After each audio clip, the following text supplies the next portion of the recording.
You ever notice how quiet it gets right before something shifts, like the air knows before you do? Like the silence ain't peace, it's pressure, and people, they get so used to struggling, so used to crawling, they forget what it feels like to stand. They wait for a sign, a clap, a gold star, when all along the signal was silence. That eerie stillness that whispers it's time. Not time to pray harder. Not time to wait longer.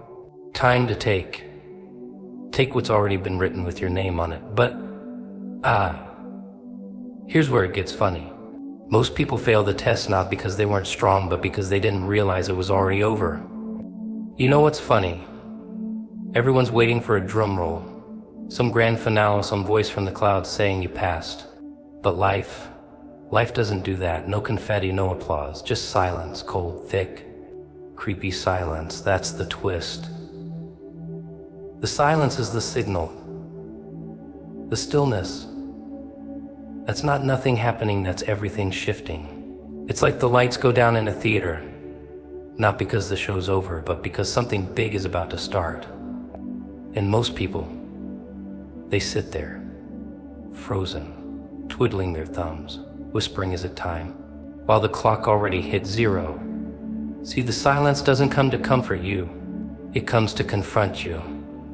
It's not peace, it's pressure. The kind that wraps around your ribs, squeezes your lungs, makes your skin itch like something's coming. And it is. You feel it, don't you? That crawling on the back of your neck, like eyes are on you, but there's no one there. That's not paranoia, that's the call. The announcement. But it doesn't sound like a trumpet or a shout. It sounds like still air and a racing heart. Because the universe doesn't waste breath on people who aren't listening. You've already done the crawling, already done the bleeding, already carried the weight that should have broken you. And now, it's quiet. The kind of quiet that doesn't ask you to kneel but dares you to stand. But here's the joke: people fear that quiet more than the chaos. They don't know what to do with peace. With power, they were built for the battle, not for the blessing. So when the silence says move, they stay still. When it whispers it's done, they keep swinging at ghosts. Because no one told them the test doesn't end with a warning. It just ends, and you're still acting like it's mid-exam. Still looking for answers that were already written in scars across your skin. Still praying for signs while the door's wide open. You've been conditioned to chase struggle like it's oxygen. Conditioned to think if it's not hard, it's not real. But what if the hard part was the real part? Now comes the collection. Not the wait, not the debate. The collection. That silence you feel, that's not a mistake. It's the shift in the atmosphere when the referee calls time, but you're too focused on dodging punches that already stopped swinging. That's the wind holding its breath while you decide if you'll take what's yours or keep waiting for another round that's never coming. It's funny, people are so used to losing they don't know what to do when the wind shows up. They call it a trick, a trap, too easy. Must be something wrong. But nothing's wrong. The test is over. It was never about passing or failing, it was about surviving. And you did. You're still here, aren't you? Still walking. Breathing. That's the only score that mattered. Everything else background noise. But here's the thing about silence, and it's a lice a destilas. It's just the moment before the curtain lifts, before the next act begins. And in that space, in that tight little gap, you've got one job: recognize it, feel it, take it. Because if you miss that moment, it doesn't wait for you. It moves on. Leaves you in the dark with your doubts and your questions, wondering what happened while opportunity slipped out the side door. People think the hard part is getting through the pain. But the real hard part, knowing when it's finally your turn. Because pain makes sense. Struggle gives you purpose. But silence makes you responsible. Now it's on you. No one left to blame. No one to fight. Just you, your shadow. And what you decide to do when the noise dies down and the path clears. Most won't move. Most won't trust it. They'll call the silence a trick and stay in their cage because at least it's familiar. At least it's safe. But you If you're listening, really listening, you'll feel it. That shift, that moment when the air changes, and something tells you this is it. Not tomorrow, not next week, not when you feel braver or more qualified, or less broken. Now.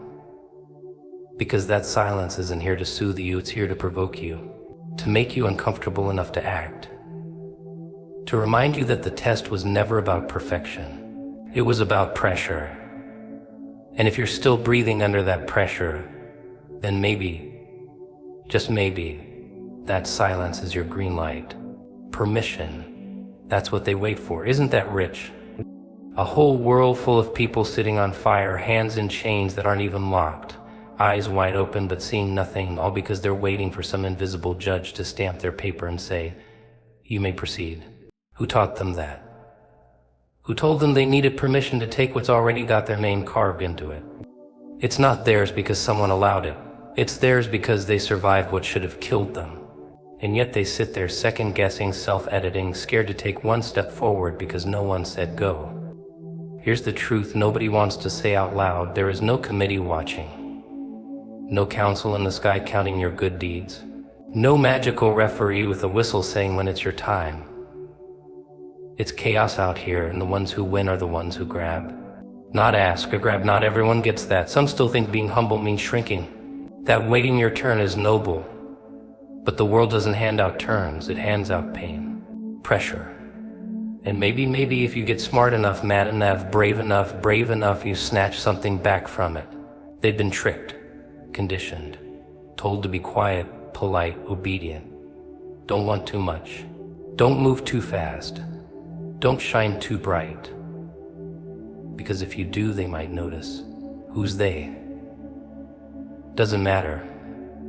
The point is, people are scared of being seen taking something. Scared of what it looks like. Scared of being called selfish, greedy, arrogant. But let me tell you the real thieves. The ones robbing the world blind. They never ask, they take. And they laugh while you wait for some divine okay. It's comical, really. Watching people starve next to a feast because no one formally invited them to the table. So they sit in the corner, whispering prayers, hoping someone will notice they're hungry. All while the doors are open, the food's there, the seat's empty. But their mind says, not yet. You haven't earned it. You need more proof. Someone has to tell you it's time. And that voice, that's the true villain. Not failure. Not rejection. That voice that says, wait, when everything in your bones is screaming, move. The world owes you nothing. That's true. But you don't owe the world your silence either. You've already paid in tears and trauma, in nights you didn't sleep, in days you didn't eat, and choices you had to make that ripped something out of you. You paid in moments no one saw, in work no one applauded, in pain no one comforted. And now, when the dust finally settles, when the thing you were chasing is finally within reach, you're going to pause and ask if it's okay to grab it. That's the punchline, that's the tragedy. People love to preach patience like it's some sacred virtue. But patience can rot. Patience can turn into fear wearing a halo. There's a line, and once you cross it, waiting isn't holy anymore, it's cowardice. It's hiding behind politeness because you're afraid of what happens if you actually get what you want. Because if you take it, now you're responsible for it. Now you can't blame the system or the timing or the rules. Now it's all on you. And that terrifies people more than failure ever could. See, the funny thing about freedom, it doesn't come with instructions. It doesn't come with a map. It just shows up raw and loud and messy and asks one question, will you take it? Not are you ready? Not do you deserve it? Just will you? And most don't. They freeze because the cage may suck, but it's predictable. The open door, that's chaos, that's risk. That's accountability. And oh, people hate accountability. They'd rather pray for another sign than walk through a door that's been wide open all along. No one's coming to save you. That's not dark, that's liberating. Because if no one's coming, that means you're already enough. Already equipped. Already worthy. And the only thing left is the choice. Not the process, not the plan. The choice to stop waiting, to stop needing the green light from people who don't even know the road you're on, to take what's already yours because you've bled for it, you've cried for it, and no one else can claim it without stealing something sacred. They'll call it selfish, they'll call it arrogant. Let them. People always name things they're too scared to do, but deep down they know they missed their moment. They saw it pass and said nothing, did nothing. And now, watching you step into yours without flinching, that's a mirror they can't stand. But that's not your concern. You weren't built to ask, you were built to take. Pain's a funny little trickster. Shows up uninvited, overstays its welcome, and still somehow convinces you it's doing you a favor. And oh, how people fall for it. They treat it like a curse when really it's a craftsman, a tailor, a blacksmith hammering at your bones until you're something else entirely. You scream, "Why me?" while it sharpens you. You beg it to stop, not realizing it's making sure that when the time comes, you don't break again. That's the twist, isn't it? The struggle wasn't punishment. It was preparation. But most can't see that while they're in the fire, all they know is the burn, the sting, the crawl through glass with no finish line in sight. They look around and see no audience, no applause, just darkness. And in that moment, it feels like cruelty. But what they don't see is that pain. Pain's not there to destroy, it's there to strip. To tear away the illusions, the excuses, the masks. To leave you raw and real. Because only real can handle what's coming. Dreams don't live in the soft places. They live on the other side of the fire. Now here's where the joke gets good. After all that agony, after the collapse, after the breakdowns behind me, closed doors, the miles that hit silent screams, what does life do? It hands you the prize. Not because you asked nicely, not because you filled out the form, but because you survived. It gives you the thing, and most people don't even recognize it. They're too used to struggling. The fight became their identity, so when peace shows up, they flinch. They sabotage. They go looking for another mountain to climb because they don't know how to rest. See, the world teaches you to glorify the grind, celebrate the suffering, and sure, the grind builds muscle, scars, stories. But it's not the destination, it's the gym, the prep room, the mud you crawl through so you can one day stand in the light without blinking. But no one tells you that. They just keep handing out more weight, more trauma, more loss. Until one day life goes quiet. And instead of cheering, you panic, you think something's wrong. You think, where's the next blow? When really it's time to collect what all that pain built you for. You ever see someone win and look uncomfortable? Like they're waiting for the universe to snatch it back. That's what happens when no one tells you the struggle was a setup. That every tear was a down payment. That every betrayal was sandpaper smoothing the edges of your strength. They didn't come to end you. They came to shape you. To stretch your skin wide enough to hold the glory that was always yours. But you needed scars to carry it. You needed losses to value it. You needed loneliness to lead it. But people don't hear that part. They think the blessing comes when the storm stops. Nah, the blessing is the storm. It's what teaches you to move when your legs are numb, to speak when your throat's raw, to love when your heart's cracked wide open. That kind of strength, it can't be faked. It can't be bought. It's earned in the trenches, in the silence, in the nights where nobody checked on you but you still woke up swinging. That's the kind of soul God can trust with something sacred. So while they were looking at you, counting you out, laughing at your fall, what they didn't see was the build, the slow rise, the blood becoming bricks, the wounds becoming windows. They saw defeat, but pain saw potential. They saw weakness, but pain saw the weapon being formed. And now that the light's starting to break through the cracks, now that the air tastes different and your bones feel electric, that's not luck. That's legacy. That's what struggle was carving out from the inside, preparing you not just to have the promise, but to hold it, lead it, protect it. And here's where the punchline lands. Most people beg for the destination but curse the road. They want the throne but hate the thorns. They scream for purpose but whisper through the pain, not knowing that purpose is pain with direction. It's fire that knows your name. And it doesn't come to destroy, it comes to refine. To wake up that ancient part of you that doesn't care what the odds are, doesn't flinch at the scars, doesn't wait for a savior.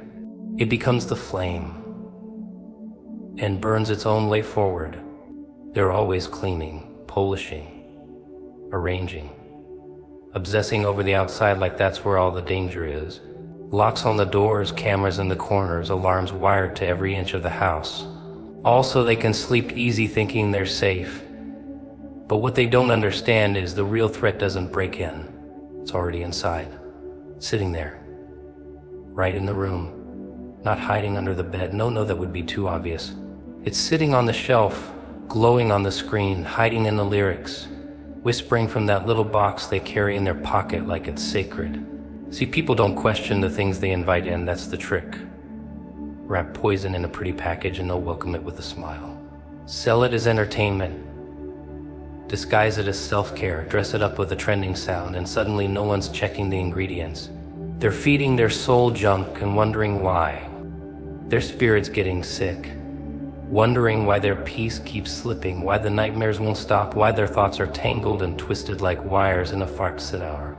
And the worst part, they know, deep down they feel it. That pull, that shadow, that chill in the room when no one else is home. But they ignore it. Turn up the volume, scroll a little faster, laugh a little louder, as if distraction can drown out discernment. But the truth, the room remembers. It holds energy like scars. And when you fill it with chaos, don't be surprised when your mind starts to mirror it. What you tolerate in your space becomes the temperature of your soul. It starts subtle. One song here, one harmless post there. A show that makes murder look like a game, makes demons look like friends. And you sit there saying it's just fiction, while your subconscious eats it. Like a sermon. You think your spirit doesn't listen just because your mouth's not moving. Everything you let in is preaching something. The only question is, what's it preaching to you? Oh, they'll say you're overreacting, call you extreme, it's just a show. It's just a joke. But the joke's on them. Because while they laugh, something's lurking, feeding, attaching, gaining ground. And by the time they realize they've been slowly agreeing with things they once stood against, it's already made itself at home. See, darkness doesn't kick the door in. It knocks, smiles, plays nice. It lets you get comfortable. That's the strategy. That's the seduction. To make you think you're the one in control while it rearranges your house from the inside out. And maybe you haven't seen it yet. Maybe you're still calling it mood swings or just a phase. But ask yourself, why do you feel heavier in your own space? Why does silence make your skin crawl now? Why do your dreams look more like warnings than rest? It's not random. It's residue.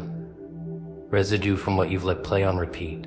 Residue from conversations you thought didn't matter. From that voice that mocks what's holy and celebrates what's hollow. You thought it wasn't serious, but everything's serious when it's shaping your soul. People think spiritual warfare looks like fire and shadows and some movie scene with shaking walls. No, it looks like compromise.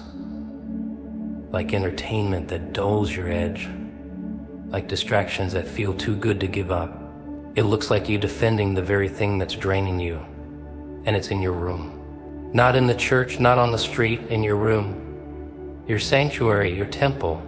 The place you're supposed to recharge, to hear clearly, to find peace. And instead it's become a playground for everything that wants you numb and neutral. They won't tell you this, of course, not the ones who profit off your blindness. Not the ones who package poison with a beat or a filter or a trend. They need you asleep, need you sedated, need you passive, because a soul that wakes up, that cleans house, That stops letting darkness dance in the corner unchecked. That soul is dangerous. That soul becomes light. And light doesn't beg to be seen. It exposes, it disrupts, it demands change. And change doesn't sell as well as sedation. So now you've got a choice. Keep pretending you don't feel what you feel, or start flipping the room upside down. Start questioning the normal. Start confronting what you once invited. Because the most dangerous things aren't the ones outside trying to break in. It's the ones you already gave a key to. The ones you let decorate your walls and play through your speakers. The ones smiling in the shadows while you sleep thinking everything's fine. Isn't it funny how people pray for clarity and then ignore the signs when they come wrapped in discomfort? They want to answer shiny, polished, easy to digest answers like a fortune cookie at the end of a cheap dinner. But answers don't always whisper. Sometimes they scream through chaos, through the things that go missing, through the people who suddenly vanish, through the tension in the air that makes your skin itch. And yet, instead of paying attention, they distract themselves. Because it's easier to scroll than to stare truth in the face when it's standing in your own room. The room tells the story. Always has. It's where you sleep, where you hide, where you think no one's watching. It's supposed to be yours, right? Your domain, your control. But look closer. Half the things in there, not even yours. Ideas you borrowed. Beliefs you never questioned. Objects that carry weight you don't understand. Oh, but they look cool, they match the vibe, they fill the shelves, the walls, the silence. And still something feels off. Like the air's thicker than it should be. Like the shadows linger a little too long, see the warning doesn't come like thunder. It shows up in subtle ways, restless nights, loud thoughts, that cold feeling even under a warm blanket. And you know what most people do? They blame stress.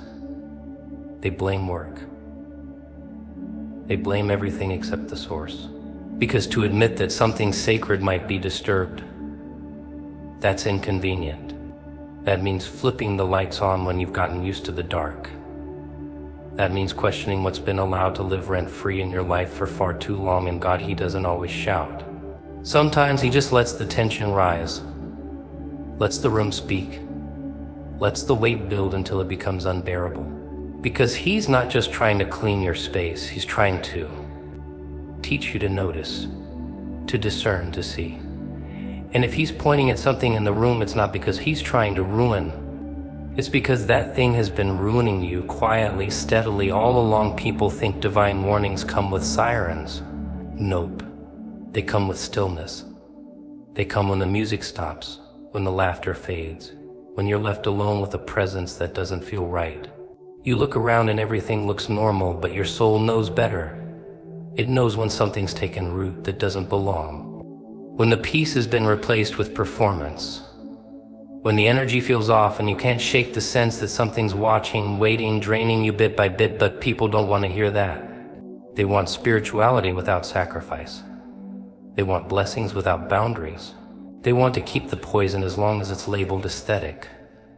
So they keep the crystals, the posters, the playlists, the open doors to things they don't even understand. They'll defend it, say it's harmless. It's just a decoration. It's just a show. It's just a symbol. But symbols carry power. Images carry weight. And what you allow into your space becomes the soundtrack of your soul. Ever notice how hard it is to pray in certain places? How the words feel stuck, like they're bouncing off the walls instead of rising? That's not coincidence. That's atmosphere. That's spiritual residue. That's the consequence of letting too many things in without checking their source. And now your own room feels like a stranger's house. Like something else took the driver's seat while you were busy looking the other way. This isn't paranoia. This is discernment. This is the part where the veil gets pulled back and you finally realize that some of the things in your life were planted. Some distractions were designed. Not everything that.